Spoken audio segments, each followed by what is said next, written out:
بسم الله الرحمن الرحيم الحمد لله حمد الشاكرين والصلاة والسلام على سيد المرسلين سيدنا محمد وعلى آله وصحبه أجمعين اللهم صل وسلم وبارك على سيدنا محمد طب القلوب ودوائها ونور الأبصار وضيائها وعافية الأبدان وشفائها وصلى الله وسلم وبارك على سيدنا محمد كلما ذكرك الذاكرون وغفل عن ذكرك الغافلون.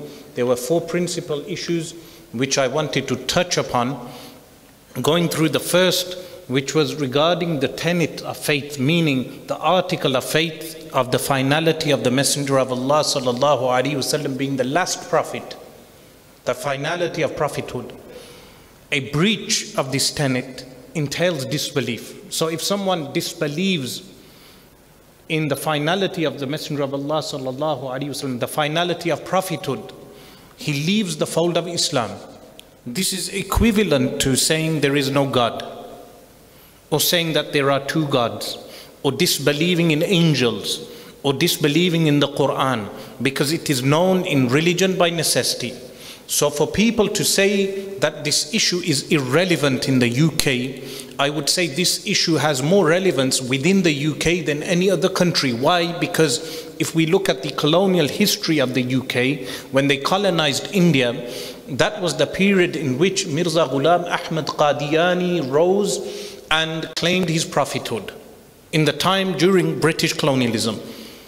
Today, the main base for the pseudo-Ahmadi movement, because we would not call them Ahmadi, because Ahmad is one of the titles of the Messenger of Allah sallallahu alaihi wasallam. Allah subhanahu wa ta'ala says in Surah As-Saf regarding Sayyiduna Isa alayhi salam, وَمُبَشِّرًا بِرَسُولٍ يَأْتِي مِن بَعْدِي اسْمُهُ أَحْمَدٍ.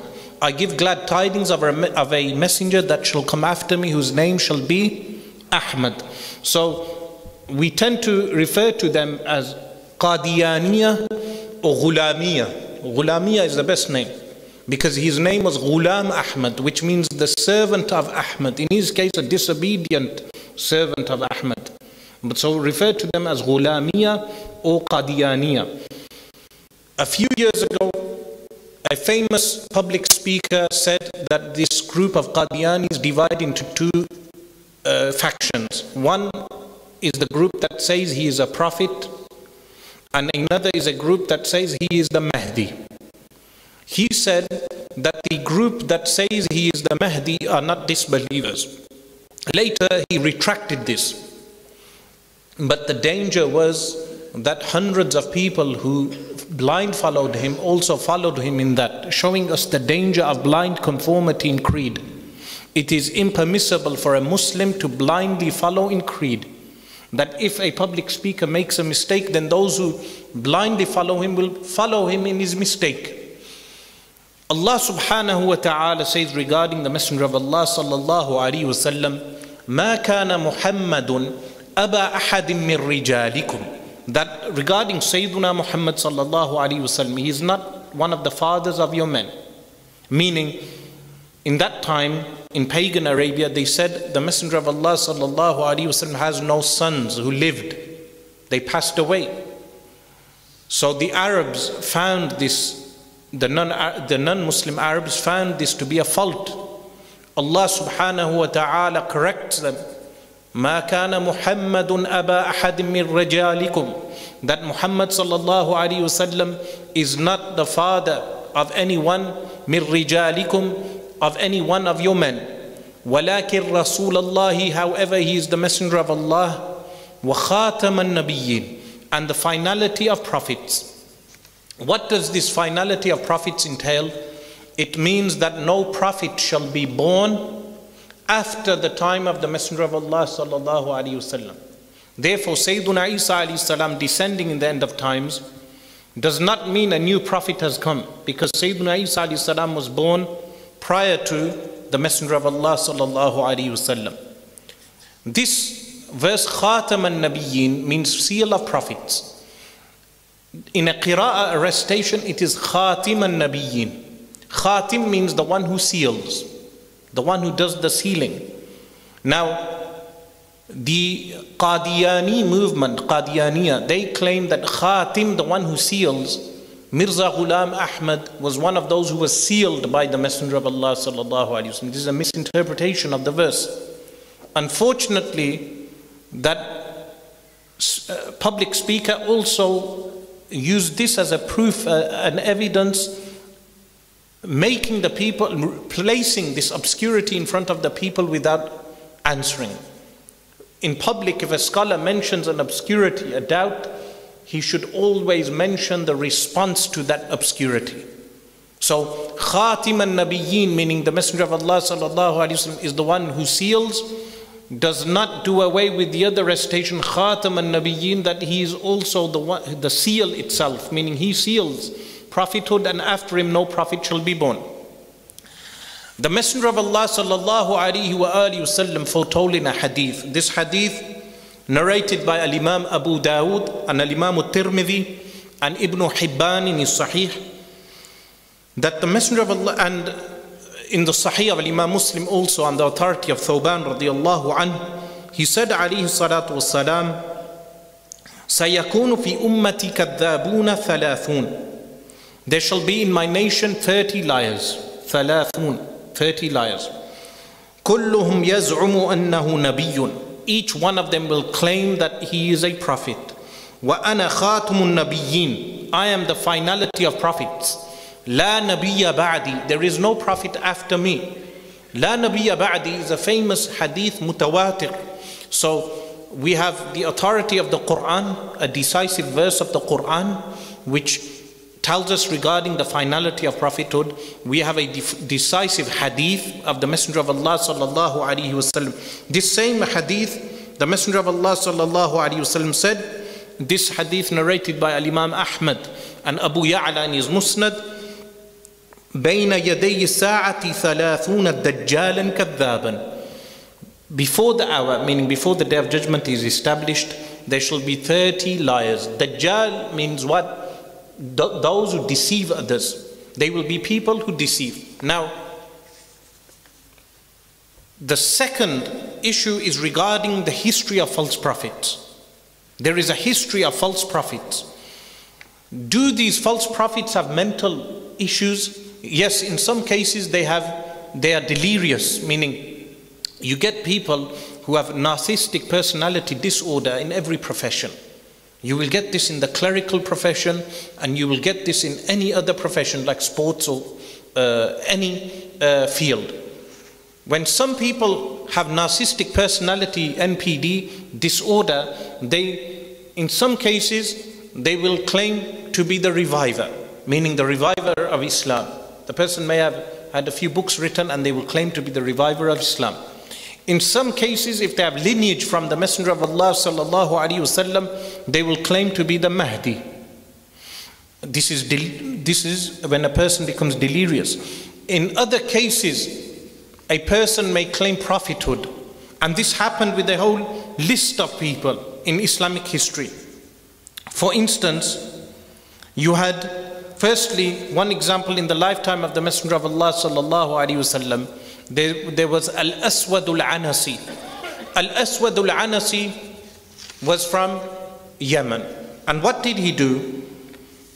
He had eloquence. He was very eloquent, and he would use what we call sha'wa. The sha'wa is what? Trickery.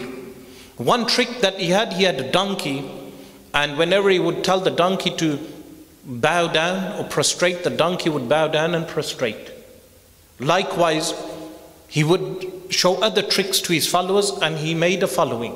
So when the Messenger of Allah sallallahu alaihi wasallam said 30 liars, this Al-Hafiz Ibn Hajar Al-Asqalani rahimahullah ta'ala says this refers to those 30 liars that build an actual following.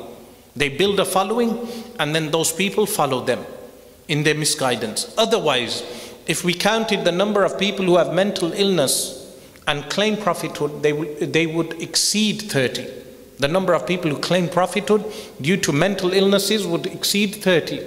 But those who actually built a following, they were 30 in number in history. If we count them, they would not exceed 30 from the Muslims.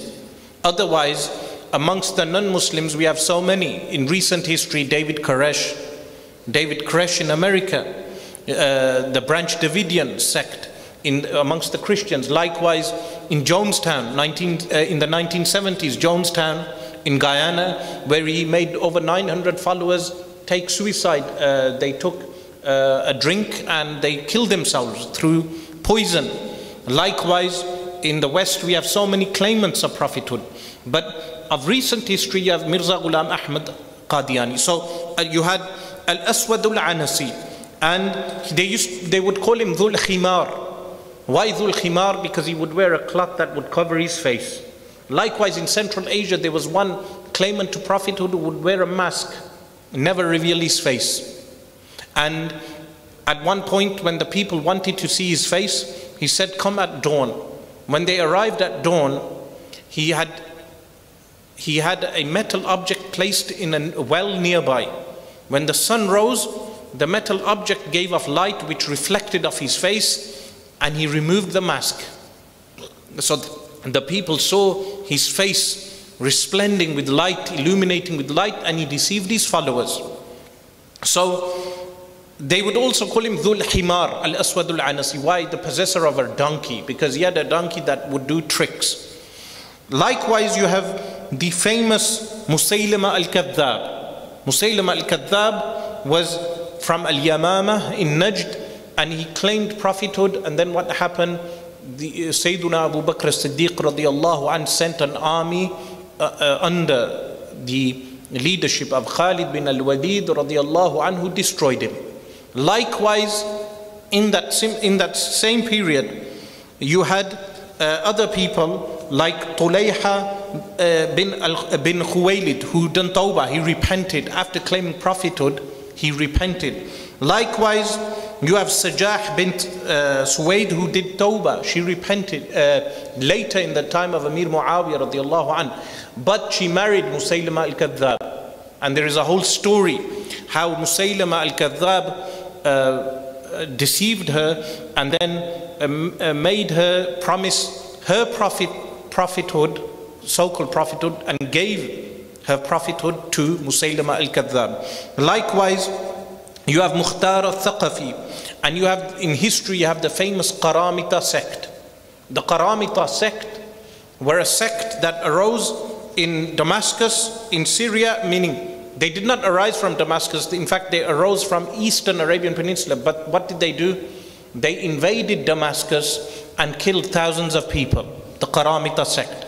This Qaramita sect had a later following of people who took the black stone. So the name of that person was Abu Tahir al-Qarmati. Abu Tahir al-Qarmati, in the 4th century, in the 300s of Islam, he had the black stone removed from Al-Ka'batul Musharrafa, a false claimant to prophethood. So you can see how false claimants to prophethood have always disunited the ummah of the Messenger of Allah sallallahu alaihi wasallam, have caused discord in the ummah of the Messenger of Allah sallallahu alaihi wasallam. What did Abu Tahir al-Qarmati do? He took the black stone, and then he took the black stone to Eastern Arabian Peninsula. They say when the camel, and Al-Imam Yusuf al-Nabahani rahimahullah mentions this in his book Hujjatullahi ala al-Alameen, that when the camel took the stone, at each few steps the camel would take, a camel would die. Then they would take the black stone off that camel, the dead camel, and place it on another camel. That camel would walk, then that camel would die, until they reached the homeland of the Qaramita sect. Later on, when the Caliph forced them to return the black stone, they sent the black stone on one camel. That camel was thin. That camel ran all the way from Eastern Arabian Peninsula until it reached Makkah al-Mukarramah, one camel. By the time it reached Makkah al-Mukarramah, the camel was not thin, the camel was fat. So this is just some history of the grievances, disunity, discord, upheavals that false claimants to prophethood make. And in recent times, of course, we have Mirza Ghulam Ahmad Qadiani, the followers of whom, without doubt, have links with the Zionist movement. There is no doubt.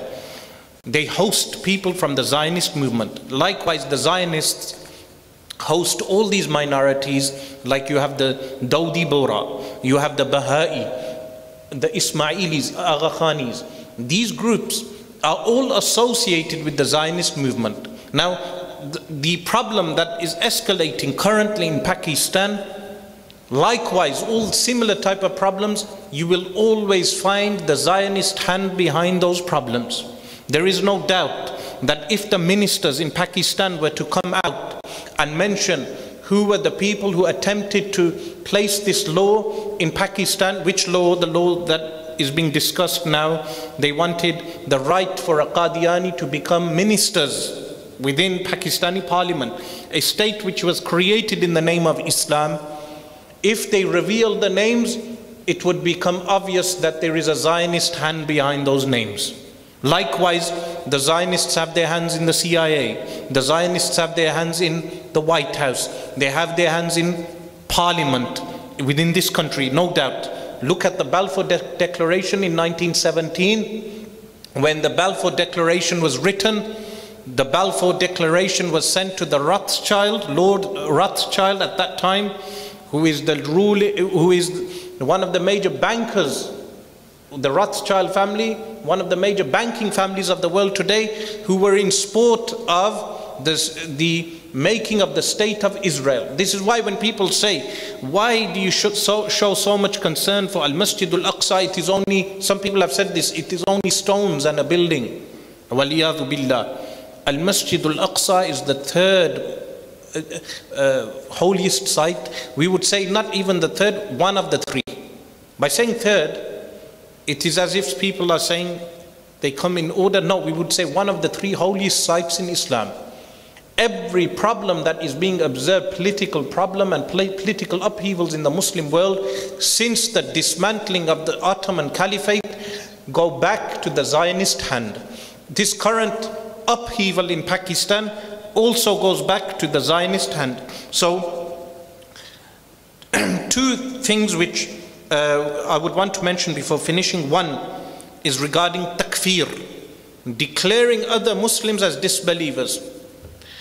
Some people do not know the parameters of takfir, and this would go for those who declare every believer a disbeliever, which in history were known as the Khawarij. The Khawarij were a sect that, based on a doubt, they would declare another Muslim a disbeliever. In fact, the Khariji position was that if a Muslim commits a sin, he becomes a disbeliever. This was incorrect. The Ahl Sunnati wal Jama'ah said, if the statement of a Muslim has the possibility of 99 interpretations, meaning correct interpretations, not far-fetched interpretations. If the statement of a believer has the possibility of 99 interpretations of disbelief and one interpretation of belief, then we take the interpretation of belief. We do not declare the Muslim as being a disbeliever. So, based on a doubt, we do not declare any Muslim as a disbeliever, a kafir. This is the position of Ahl Sunnati wal Jama'ah. But when a person breaches a tenet, a point in faith which is known in religion by necessity, and there is no room for interpretation, then that person commits disbelief. But what do we mean by declaring such a person a disbeliever? It means يَتَلَبَّسُ بِكُفْرِهِ وَيَلْتَزِمُ بِكُفْرِهِ, which means what? He takes this up as a position, meaning when he is corrected or he is alerted regarding his mistake, he says, no, I will not retract, this is my position. So first we give him a benefit of the doubt. We say maybe he slipped, maybe he said something out of mistake. When he is notified of his mistake and he takes it up as a tenet of faith, he says, no, this is my position. يَتَلَبَّسُ بِهِ وَيَلْتَزِمُ بِهِ. Once he has been notified of this mistake, then such a person is declared a disbeliever. This is the rule of anathematization, declaring people disbelievers. Do Ahl Sunnati wal Jama'ah declare Muslims as disbelievers based on doubt? The answer is no. Unlike a Lebanese group, the Ahbash, they are known to declare people disbelievers without excusing them. And on the other extreme, we have people declaring everyone a disbeliever, the Khawarij. The second point to clarify, by declaring a group as disbelievers, does this entail violence? Are we encouraging people to take up arms and encouraging people to violence? The answer is no. Anyone who associates anathematization, declaring another group as disbelievers, as being violent, then has misunderstood the concept of anathematizing. What this means is that the person's belief is heterodox, the belief is incorrect. So how do we correct the problem? How we correct the problem is dialogue. The taking up arms is not the task of Muslims. So any Muslim who takes up arms and kills a civilian, he has committed a crime and is liable to punishment. He is liable to punishment by the law can punish him. But what we mean by disbelief, by declaring, anathematizing a group or anathematizing an individual, we mean that these people need to be notified regarding their disbelief and corrected. Secondly, a child born in a Qadiani family, unfamiliar with the disbelief of Mirza Ghulam Ahmad Qadiani, does this mean when we meet this child or we meet a youngster from a Qadiani background, we are harsh to that youngster? No. The answer is what? We dialogue with this youngster and we attempt to guide such people. This is the correct way of the Sunni ulama, that whenever you meet people from other sects, other groups, you attempt to dialogue with them and you attempt to correct them. As for what is currently happening in Pakistan, then that is the mistake of the politicians, and those politicians are being taken to task for that particular action. So within this country, when we come across people from the Qadiani sect, we dialogue with them, we show the references that were shown by the speaker prior to me, the mistakes of Mirza Ghulam Ahmad Qadiani, the illogicality, the irrationality of the belief of the prophethood of Mirza Ghulam Ahmad Qadiani, the distortion of Islamic texts, the distortion of the Quran, the distortion of the Sunnah of the Messenger of Allah sallallahu alaihi wasallam. So this was something essential to mention regarding vigilante violence, because in some cases a person who may have some mental health issues may claim to be a prophet. If you realize someone has mental health issues and they claim prophethood, then refer them to a doctor, refer them to a hospital or a GP, a mental hospital. But if they have no mental health issue, they come from a background of the Qadiani sect, then dialogue with them. Bring them to the ulama, the scholars of Ahl Sunnati wal Jama'ah, and guide them. There are so many people, followers of Mirza Ghulam Ahmad Qadiani, who have repented from the Qadiani religion. They have left and abandoned that faith. There is no doubt that we can also guide them to Sayyiduna Muhammad sallallahu alaihi wa alihi wasallam. So these were some of the points that I wanted to mention. Due to a lack of time and because of the patience of the audience for having sat for so long, I will finish here in case the patience runs out. أقول قولي هذا واستغفر الله لي ولكم وأتوب إليه.